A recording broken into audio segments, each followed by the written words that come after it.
decir, en primer lugar, que el Evangelio estamos muy contentos de estar con vosotros. Es un privilegio y un placer compartir un domingo por la mañana este tiempo hermoso de alabanza, de adoración al Señor. Gracias a los músicos. Qué bonito es adorar juntos al Señor. Y gracias al pastor Jonathan y a toda la congregación por invitarnos a compartir la palabra del Señor en el día de hoy. Hay una pregunta que me hago casi de una forma constante. Y la pregunta es, ¿qué significa ser un discípulo del Señor Jesucristo? ¿Qué implicaciones tiene en mi vida diaria, en la manera en que utilizo mi tiempo, en las prioridades que tengo, en las ambiciones que tengo, en mi forma de tratar a otras personas? ¿Qué significa y qué implica ser un discípulo del Señor? Y hay un pasaje del Señor, de la palabra de Dios, que en este sentido he vuelto a pensar y a meditar un poco en estos últimos días, y os invito a buscarlo. Vamos a leerlo juntos y luego comentarlo. Se encuentra en el Evangelio de Lucas capítulo 9. La lectura es un poquitín larga, voy a leer desde el versículo 46 hasta el 62. Lucas 9, 46 hasta 62. Pero leer juntos la palabra de Dios nunca es tiempo perdido. Y quizás, casi me atrevo a decir que este es el momento más importante, el leer la palabra del Señor, que tenemos al estar juntos, porque es el momento en que escuchamos directamente la voz de Dios. Cada vez que abrimos la Biblia, Dios inicia una conversación con nosotros, ¿verdad? Es la palabra del Señor. El Señor empieza a hablarnos. Y creo que no hay experiencia más maravillosa en la vida cristiana que entrar en conversación, en diálogo con el Señor. Así que vamos a leer Lucas 9, versículo 46. Y se suscitó una discusión entre ellos, es decir, los discípulos de Cristo, sobre quién de ellos sería el mayor. Entonces Jesús, sabiendo lo que pensaban en sus corazones, tomó un niño y lo puso a su lado. Y les dijo: el que reciba a este niño en mi nombre, a mí me recibe. Y el que me recibe a mí, recibe a aquel que me envió. Porque el que es más pequeño entre todos vosotros, ese es grande. Y respondiendo Juan, dijo: Maestro, vimos uno echando fuera demonios en tu nombre, y tratamos de impedírselo, porque no anda con nosotros. Pero Jesús le dijo: no se lo impidáis, porque el que no está contra vosotros, está con vosotros. Y sucedió que cuando se cumplían los días de su ascensión, él con determinación afirmó su rostro para ir a Jerusalén, y envió mensajeros delante de él. Y ellos fueron y entraron en una aldea de los samaritanos para hacerle preparativos. Pero no le recibieron, porque sabían que había determinado ir a Jerusalén. Al ver esto, sus discípulos, Jacobo y Juan, dijeron: Señor, ¿quieres que mandemos que descienda fuego del cielo y los consuma? Pero él, volviéndose, les reprendió y dijo: vosotros no sabéis de qué espíritu sois, porque el Hijo del Hombre no ha venido para destruir las almas de los hombres, sino para salvarlas. Y se fueron a otra aldea. Y mientras ellos iban por el camino, uno le dijo: te seguiré a donde quiera que vayas. Y Jesús le dijo: las zorras tienen madrigueras y las aves del cielo nidos, pero el Hijo del Hombre no tiene donde recostar su cabeza. Otro dijo, sígueme. Pero él dijo, Señor, permíteme que vaya primero a enterrar a mi padre. Mas él le dijo, deja que los muertos entierren a sus muertos, pero tú ve y anuncia por todas partes el reino de Dios. También otro dijo, te seguiré, Señor, pero primero permíteme despedirme de los de mi casa. Pero Jesús le dijo, nadie que después de poner la mano en el arado mira atrás es apto para el reino de Dios. Enseñando sobre lo que significa seguir a Jesús, lo que significa ser un discípulo de Cristo, y creo que tiene una relevancia absoluta para nosotros en esta mañana. Permitid que diga por un momento algo del contexto. ¿En qué contexto dice el Señor Jesús estas palabras? Un poco antes, en el mismo capítulo, pero a partir del versículo 18, leemos de este momento cumbre en el ministerio del Señor en Cesarea de Filipo, cuando Él hace dos discípulos a sus discípulos. Que hace dos preguntas a sus discípulos. La primera pregunta, ¿quién dice las multitudes que soy yo? Bueno, algunos dicen que eres Juan el Bautista, otros Elías, otros que eres algún profeta de los antiguos que ha resucitado. Bueno, ¿y vosotros quién decís que soy? Y Pedro respondiendo dijo, el Cristo de Dios. Señor, hemos llegado a la convicción de que no solamente eres Juan el Bautista, redivivo, o un profeta, o Elías. No, tú eres el Mesías, tú eres el Cristo. Aquel Mesías prometido tantas veces en el Antiguo Testamento. Dios con nosotros. Tú estás aquí como el Mesías que ha venido para salvarnos.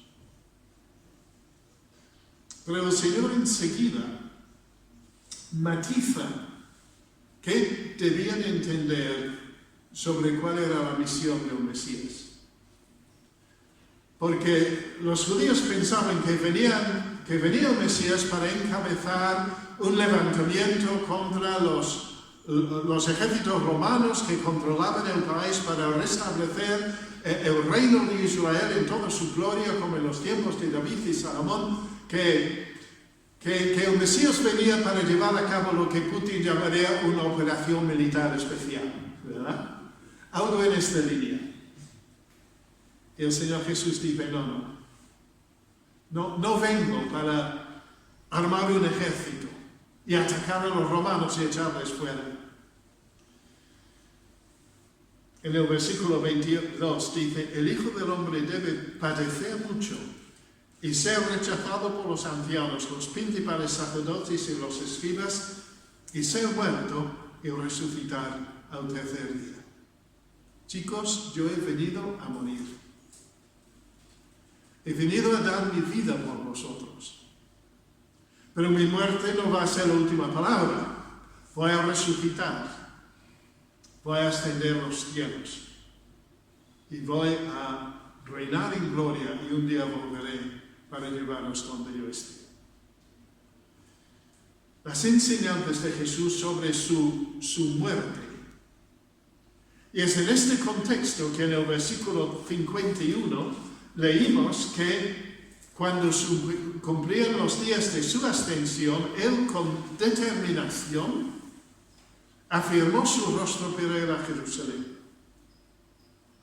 Es como el inicio de la segunda parte del Evangelio de Lucas. Desde este momento, el Señor Jesús va a orientar su camino hacia Jerusalén, hacia la cruz, hacia el sepulcro, hacia la resurrección y hacia su ascensión al cielo para reinar en gloria. Va a ir a cumplir la misión que el Padre le ha dado. Así que el contexto de lo que vamos a meditar en esta mañana tiene que ver con las enseñanzas del Señor Jesús sobre su muerte en Jerusalén, pero también sobre su ascensión al cielo y su glorificación. Y notamos que hay aquí una llamada a sus discípulos a que sigan exactamente el mismo camino de muerte y de gloria. Dice el versículo 23 de Lucas 9, decía a todos, si alguno quiere venir en pos de mí, niéguese a sí mismo, tome su cruz cada día y sígueme. Porque el que quiera salvar su vida, la perderá, pero el que pierda su vida por causa de mí, ese la salvará. Jesús enseña sobre su muerte. Jesús pone su rostro con determinación para ir a Jerusalén, a la cruz, a la tumba y a la resurrección, pero Jesús llama a sus discípulos para que ellos sigan el mismísimo camino que Él va a tomar. Seguir el camino de Cristo exige tener el corazón como Cristo. Exige tener el corazón de Cristo. Y yo quisiera compartir con vosotros en esta mañana 5 características del corazón del discípulo del Señor Jesús. Os lo ofrezco como resultado de mi reflexión personal. Y todo lo que yo os voy a decir lo he dicho primero a mí mismo y en ello estoy, con mis fallos y fracasos, como nos decía el pastor, ¿no? Pero este es el camino. Si queremos seguir el camino de Jesús, necesitamos tener el corazón de Jesús. ¿Qué es lo que notamos acerca del corazón del discípulo? En primer lugar, que es un corazón humilde. Versículo 46. Vamos a volver a leer aquí algunos versículos. Versículo 46. Se suscitó una discusión entre ellos sobre quién de ellos sería el mayor. Hay una tendencia humana. En mayor o menor grado yo creo que está en todos nosotros, aunque a veces nos repele y nos repugna, pero está allí, es difícil de vencer. Esta tendencia humana de querer destacar por encima de los demás, ser el más importante, recibir aplausos y parabienes, que la gente nos diga, qué bien has predicado hoy, Timoteo. No estoy aquí para predicar bien. No debo estar aquí para recibir aplausos o parabienes. Eso no es el propósito. Ser sencillamente la voz del Señor en la medida en que su Espíritu Santo hable. Pero en nosotros a veces hay esta tendencia de que, oye, me siento bien porque me han dicho, oye, qué bien lo has hecho hoy. Se suscitó una discusión entre ellos sobre quién de ellos sería el mayor. Los discípulos querían cada uno destacar sobre los demás. Y se enfadaron entre sí. Una discusión. No, yo soy mejor que tú, que yo soy más capaz, que yo. Entonces Jesús, sabiendo lo que pensaban en sus corazones, tomó un niño y lo puso a su lado. Por un lado vemos el enfado de los discípulos entre sí, pero por otro, en el 47 vemos el ejemplo que Jesús ponía delante de ellos. Jesús prestó atención al ser más pequeño e insignificante que había allí. Seguramente los discípulos ni siquiera se habían fijado en el niño. Pero el Señor toma el niño, lo pone a su lado, junto a él, y dirige la atención de los discípulos al niño. Les dijo, el que reciba a este niño en mi nombre, a mí me recibe. Y el que me recibe a mí, recibe al que me envió, porque Él es el que es más pequeño entre todos vosotros, ese es grande. El Señor presta atención a los más pequeños, a los más insignificantes, antes que a los más grandes y a los más importantes. Y nos dice que el que atiende a uno que es insignificante, haciéndolo como parte de su servicio al Señor Jesús, recibe al Dios Padre, quien envió a Jesús al mundo precisamente por amor a los más pequeños y a los más desvalidos, es decir, a todos nosotros. Los valores del reino de Dios son absolutamente opuestos a los valores de este mundo. Enciendes tu televisión, miras las noticias y allí van pasando todos los personajes importantes de este mundo en las distintas esferas, en la política, en la economía, en las artes, etcétera, etcétera, ¿no? Las personas que más destacan. Pero los valores del reino de Dios potencian más los pequeños a los ojos humanos. ¿Cómo consideramos a los que están a nuestro alrededor? ¿Cómo nos consideramos a nosotros mismos? El corazón de un discípulo de Jesús es en primer lugar un corazón humilde, que no busca gloria, que no busca destacar, que busca servir, hasta que a veces busca pasar desapercibido, pero sirviendo al Señor, siendo canal de la gracia de Dios hacia los más marginados, hacia los más necesitados, hacia los más insignificantes. El corazón del discípulo de Jesús es un corazón humilde. Y es por eso que también en los versículos 49 a 50 nos encontramos otro ejemplo de esta humildad. Respondiendo Juan dijo: Maestro, vimos a uno echando fuera demonios en tu nombre.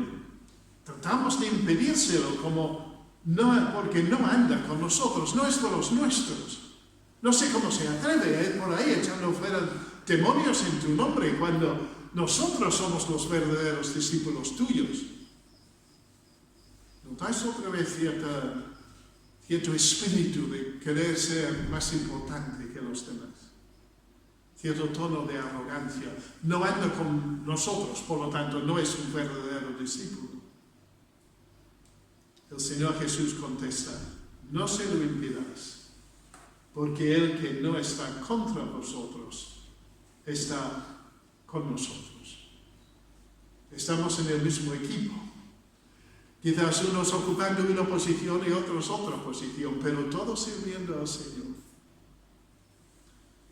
Así que además del enfado de los discípulos y el ejemplo de Jesús, lo que vemos aquí es el exclusivismo que marcaba a los discípulos. Y como el Señor dice, no. Hay un peligro de actitudes exclusivistas y arrogantes. Pero todo aquel que es del Señor es mi hermano en Cristo. Tenga la etiqueta que tenga. Todo el que conoce a Cristo, toda la que es sierva de Cristo, es mi hermano, es mi hermana, es miembro de mi familia. Y así tengo que tratarlo con cariño, con amor, con respeto.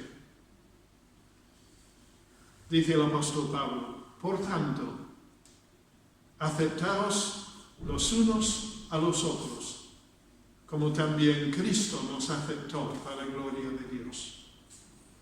Si el Señor Jesús se indignó a aceptarme a mí, conociendo todo lo peor que hay en mi corazón, si el Señor me aceptó a mí, ¿cómo voy yo a rechazar a algún hermano, a alguna hermana mía en Cristo? En primer lugar, entonces, y perdonad si allí me he gastado un poco de tiempo, un corazón humilde. En segundo lugar, creo que el corazón del discípulo de Cristo es un corazón amante. Versículo 51. Sucedió que cuando se cumplían los días de su ascensión, él con determinación afirmó su rostro para ir a Jerusalén y envió mensajeros delante de él y ellos fueron y entraron en una aldea de los samaritanos para hacerle preparativos, preparar la entrada de Jesús. Pero los samaritanos no le recibieron, porque sabían que había determinado ir a Jerusalén. Por aquí no pasa Jesús. Si quiere ir a Jerusalén, que vaya al otro lado del Jordán, que baje por Perea y luego entre en Judea, pero no le vamos a dejar pasar por Samaria. Al ver esto, los discípulos, Jacobo y Juan, dijeron: Señor, ¿quieres que mandemos que descienda fuego del cielo y los consuma? Como pasó con Elías, que descendió fuego del cielo y consumió a los que se burlaban de él. Pero él, volviéndose, les los reprendió y dijo: vosotros no sabéis de qué espíritu sois. Dos discípulos, los hijos del trueno, ¿verdad? Boanerges, llamaban a Juan y a Jacobo, los hijos del trueno. Tenían un carácter fuerte, impetuoso, y para ellos era un insulto que los samaritanos actuaran así frente al Mesías, rechazándole. Merecían ser castigados.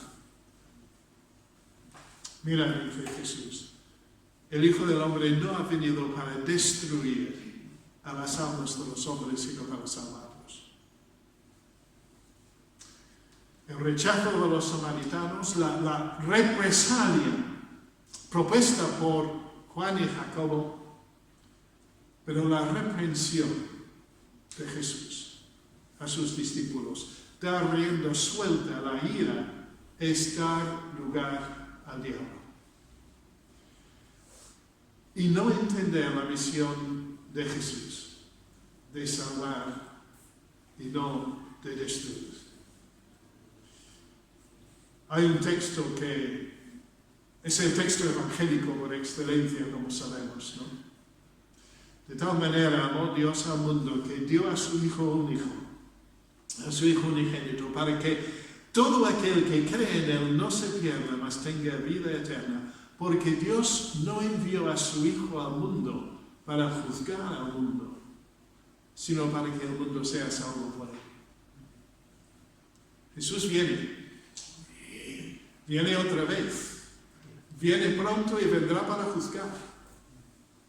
Pero en su primera venida no vino para juzgar, vino para salvar. Vino para abrir las puertas de la salvación, para brindar una oportunidad a todos los seres humanos a que pudieran responder a la llamada de Cristo, recibir el perdón de sus pecados, la salvación y la vida eterna. Esa era la misión de Jesús y esa es la misión de sus discípulos. Un corazón amante ha de ser el corazón del discípulo del Señor Jesús. Un corazón que ama a los que tenemos alrededor nuestro, incluso a los que quizás se oponen claramente a la fe cristiana. Pero no estamos llamados a que descienda fuego del cielo, sino a darles testimonio, como ha dicho el pastor, por nuestras palabras, pero en primer lugar por nuestras vidas, por nuestro amor, por nuestro cariño, por nuestra cercanía. Darles testimonio al Evangelio de la gracia de Dios, de la salvación de Cristo. Un corazón humilde, un corazón amante. En tercer lugar, el corazón del discípulo de Cristo ha de ser un corazón dispuesto. Dispuesto a entregarse a Jesús incondicionalmente y sin reservas. Versículo 57. Mientras ellas iban por el camino, el mismo camino del versículo 51, el camino que llevaba a Jerusalén y a la muerte y a la gloria. Mientras ellas iban por el camino, uno le dijo: Señor, yo te seguiré a donde quiera que vayas. Puedes contar conmigo, sea cual sea la situación. Yo voy contigo, no te dejaré nunca. Qué bien suena esto. Un discípulo muy seguro de sí mismo. Tiene una disposición, por lo menos aparente, de seguir al Señor a donde quiera que vaya y costara lo que costara. Pero el Señor le contestó, versículo 58, Las zorras tienen madrigueras, las aves del cielo nidos, pero el Hijo del Hombre no tiene dónde recostar la cabeza. ¿Te das cuenta de lo que significa seguirme? ¿Te das cuenta que todo no va a ser jauja? Que no va a ser todo tan fácil. Yo, el eterno Hijo de Dios, vivo en este mundo y no tengo una cama donde recostarme. No tengo una casa, no tengo un hogar. Estoy en peregrinación constante. Dependo de que alguien me diga, Señor, ¿quieres dormir en mi casa esta noche? Señor, ¿quieres disponer de mis bienes para poder comer? El Señor Jesús, ante la seguridad de este discípulo, quiere destacar la seriedad del paso que pensaba tomar. El precio alto que significa seguir a Jesús. La renuncia a muchas comodidades. Incluso, quizás, en algunos casos, y eso es caso quizás no tanto de nosotros en España, pero hay países en el mundo donde ser cristiano supone estar en riesgo de perder la vida, de ser encarcelados, torturados y asesinados. ¿Estamos dispuestos a renunciar a todo para ser discípulos del Señor? Seguramente luego nos devuelve muchísimas cosas. Si buscamos primero el reino de Dios y su justicia, todo lo demás nos será añadido. Pero lo que pide el Señor de nosotros es la disposición de decir, sí, Señor, aquí estoy, me entrego a ti sin reservas, sin condiciones, haz conmigo lo que tú quieras. Como decía el pastor Jonathan, llevo ya 50 años como misionero en España. Me casé con una gallega. Creo que la decisión más acertada fuera de aceptar a Cristo que he tomado en toda mi vida. Me ha sido una tremenda bendición. Pero para mi madre supuso un costo. Tenemos 3 hijos. Y ella a veces pasaba años y no veía a sus nietos. No tenía la posibilidad de disfrutar a sus 3 nietos en casa. De vez en cuando sí, íbamos allá. Pero desde el primer día que yo les dije a mis padres, mamá, papá, siento que el Señor me está llamando a la obra misionera, me dieron su bendición, me dijeron, si el Señor te llama, tienes nuestro apoyo total. Cueste lo que cueste para ti, cueste lo que cueste para nosotros. Y estuvieron dispuestos a desprenderse de mí, que quizás fue una alivio, no lo sé, pero también asumir que no iban a disfrutar tanto de tener a sus nietos cerca para poder disfrutar de ellos. Un corazón dispuesto. ¿Contaste el costo cuando reconociste a Jesús como tu Señor? Otro versículo de la Biblia que muchas veces me impacta es cuando el Señor dice, ¿por qué me llamáis Señor, Señor, y no hacéis lo que yo digo? Qué fácil es a veces decir Señor. Qué fácil es cantar hermosas canciones de alabanza. Decir cosas muy serias. Todo lo debo a Cristo, Él pagó todo por mí. Estamos dispuestos a entregarlo todo por Él. El corazón del discípulo de Jesús ha de ser marcado por un espíritu de humildad, de amor, pero también de entrega incondicional. La disposición a pagar el precio de seguirle, sea cual sea. Y como digo muchas veces, encontraremos que el Señor nos colma de bendiciones. Yo siento a veces en España que aquella promesa de que el que deja su familia pues recibirá 100 veces más. Tengo tanta gente a quien quiero y que me quiere en España, que el Señor ha bendecido mucho nuestras vidas, nuestro matrimonio, nuestras amistades.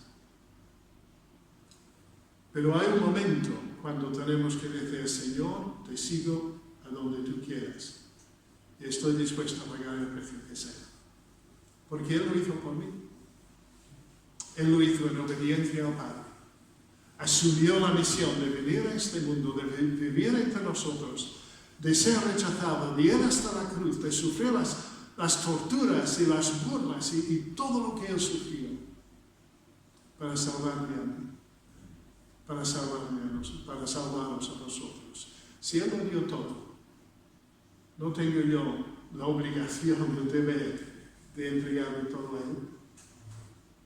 Dos cosas más, soy breve, intentaré ser breve que me estoy alargando.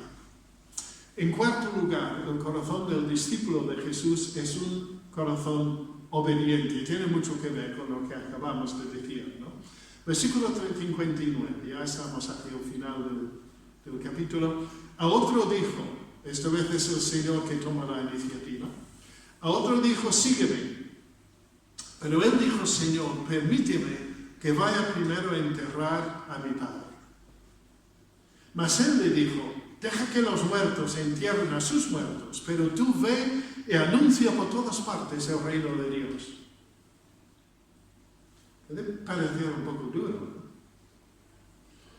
Por lo que veo en los comentaristas, y no lo digo como que necesariamente sea así, es muy probable que este hombre estaba diciendo, Señor, yo tengo un deber frente a mis padres. Y eso es verdad bíblica, ¿verdad? Honra a tu padre y a tu madre. Y tengo mi padre que es muy mayor. No sé cuándo pueda fallecer, pero yo sé que el final de su vida se acerca. Puede ser un mes, un año, 5 años. Yo creo que es mi deber primero quedar hasta que mi padre muera para que le pueda enterrar. Y después te puedo seguir. Y aquí el Señor le dice, mira, la prioridad tiene que ver con el reino de Dios. Incluso a veces por encima de deberes familiares. Deja que los muertos entierren a sus muertos, dejan que los que están espiritualmente muertos entierren a los que están físicamente muertos. Pero tú tienes que comprender la prioridad de predicar el reino de Dios. Te das cuenta que a tu alrededor hay miles y miles de personas muertas espiritualmente, como leímos en Efesios 2. Hay un mensaje de salvación y de vida eterna para ellos. Y la prioridad sobre todo del discípulo del Señor Jesucristo es predicar el Evangelio del reino de Dios, la gracia de Dios, la salvación que hay en Cristo. Eso a mí me perturba. Vivimos en un bloque de viviendas en Marín. Conocemos a todos los vecinos. Con todos nos llevamos bien. Pero a veces me pregunto, y tengo el celo de buscar una manera de hablarles a todos del Señor Jesús y de la situación en que están. La realidad de que una persona que no tiene a Cristo, que no ha puesto su fe en Cristo Jesús como Salvador, se acerca a la muerte eterna. Un corazón obediente. Obediente a la llamada del Señor a priorizar la predicación del Evangelio, la predicación del reino de Dios. ¿Cuáles son nuestras prioridades? ¿Cuáles son nuestras ambiciones? ¿Cómo usamos nuestro tiempo, nuestros dones, nuestro cuerpo? ¿Para la gloria de Dios y la extensión del reino? ¿O para satisfacer nuestros propios gustos y comodidades. El corazón del discípulo de Jesús debe estar marcado por la obediencia incondicional, siempre considerando que es la voluntad de Dios lo que es prioritario en nuestras vidas. Un corazón humilde, amante. En tercer lugar dijimos un corazón dispuesto, un corazón obediente a la voluntad de Dios. Y por último, un corazón fiel. Versículo 61. También otro dijo, te seguiré, Señor, pero primero permíteme despedirme de los de mi casa. Pero Jesús le dijo, nadie que después de poner la mano en el arado mira hacia atrás es apto para el reino de Dios. Aquí parece que hay un entusiasmo inicial. Te seguiré, Señor. Pero quizás luego un poco de enfriamiento. Te seguiré, Señor, pero permíteme que vaya primero a despedirme de los de mi casa. Y lo más seguro es que eso no iba a decir, adiós papá y mamá, adiós hermanos y hermanas, voy con Jesús. No, vamos a tener una fiesta, una celebración, una despedida, quizás a lo mejor que se alargue en el tiempo. No tienes por qué irte tan pronto. Queda un día más, vamos a seguir despidiéndote, vamos a llamar a los tíos que viven un poco más lejos, que vengan y los días van pasando. Y el discípulo no sigue a Jesús. Un corazón fiel. Hay, en el caso anterior y en este, algo que choca un poquito. Tanto el hombre del versículo 59 como el del versículo 61 dicen, Señor, yo primero. Señor, yo primero. Señor, permíteme que yo vaya primero a enterrar a mi padre. Señor, te seguiré, pero primero enterraré o me despediré de los de mi casa. Si Jesús es Señor, en todo el sentido de la palabra, yo no puedo ser el primero. El primero es Él, con todo lo que esto implica, ¿verdad? El que comienza su compromiso con Jesús con muchos bríos, pero luego se enfría y vuelve atrás, no es apto para el reino de Dios. Probablemente muchos conocemos casos de personas que parece que se han convertido, que son un modelo de celo, de entusiasmo, pero llega un momento cuando se enfría, terminan desapareciendo y nos preguntamos dónde están. Ojalá, y ocurre en algunos casos, que aún así puede haber una restauración. ¿No? ¿Os acordáis de Juan Marcos? Salió con Pablo y Bernabé para iniciar la obra misionera por ahí, pero cuando llegó a Panfilia, Juan Marcos volvió a casa. Y necesitaba luego todo el cuidado pastoral y el cariño de Bernabé, su tío, para restaurarle y hacerle útil en el ministerio. Pero cuidado, dice Jesús. Nadie que después de poner la mano en el arado mira atrás es apto para el reino de Dios. El Señor busca corazones fieles. Corazones que dicen, Señor, te amo profundamente y siempre seré fiel. Siempre te seré fiel y seguirte donde tú quieras. Miro a mí mismo y digo, qué desastre de discípulo soy yo del Señor Jesús. ¿Cuánto tengo que permitir que su espíritu me vaya cambiando?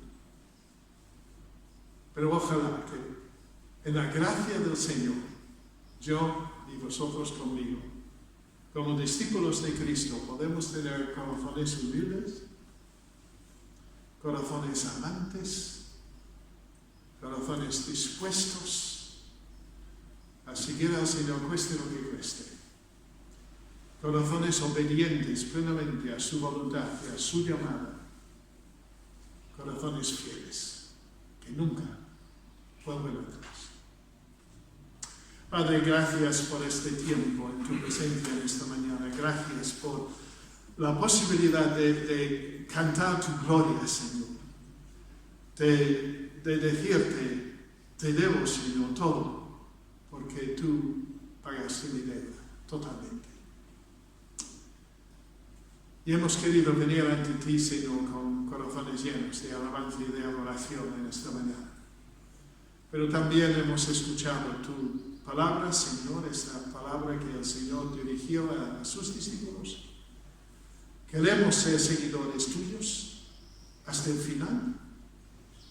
Pues, Señor, por tu Espíritu, pedimos que tú obres en nuestras vidas para que podamos ser este tipo de discípulo que tú quieres que seamos y que tú seas honrado y glorificado en nuestras vidas, que tu iglesia sea edificada por medio de nosotros, aunque somos instrumentos tan débiles, y que muchos otros puedan llegar a conocerte por nuestro testimonio. Te lo pedimos y te damos gracias por ti, en el nombre del Señor Jesús. Amén.